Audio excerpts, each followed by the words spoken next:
గత 2 రోజులుగా అన్నమయ్య జిల్లా రాయచోటిలోని కొత్తపల్లి ప్రాంత ప్రజలు హడలిపోతున్నారు.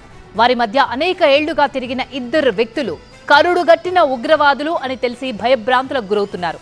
అసలు తమిళనాడు ఉగ్రవాదులకు రాయచోటి షెల్టర్ జోన్ గా ఎలా మారింది? ఏపీలో వాళ్ళ ప్లాన్ ఏంటి?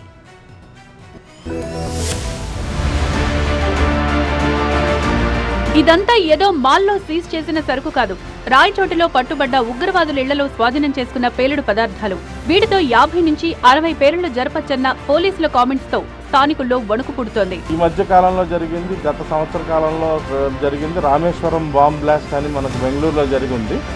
ఈ సామాగ్రితో అటువంటి 50 నుంచి 60 వరకు మనం తయారు చేయొచ్చు. రామేశ్వరం బాంబ్ బ్లాస్ట్లో ఉపయోగించిన ఏదైతే ఐఈడి ఉంటుందో ఐఈడి అలాంటి డివైజెస్ ఒక 50-60 తయారు చేసే సామాగ్రి ఉంది.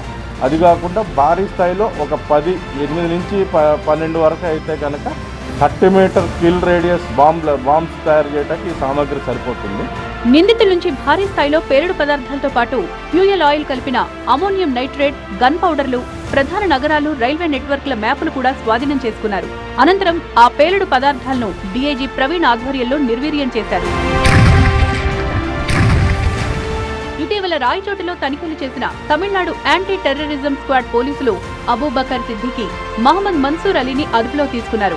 రాయచోటిలో 20 ఏళ్లుగా మారు పేర్లతో చలామణి అవుతోన్న ఈ ఇద్దరు ఉగ్రవాదులు 1999 నుంచి జరిగిన అనేక బాంబు పేలుళ్ల కేసుల్లో నిందితులుగా ఉన్నారు. పోలీసుల నుంచి తప్పించుకోవడానికి 20 ఏళ్ల క్రితం రాయచోటికొచ్చి స్థిరపడ్డారు. స్థానిక ముస్లిం మహిళను టార్గెట్ చేసి వివాహం చేసుకున్నారు.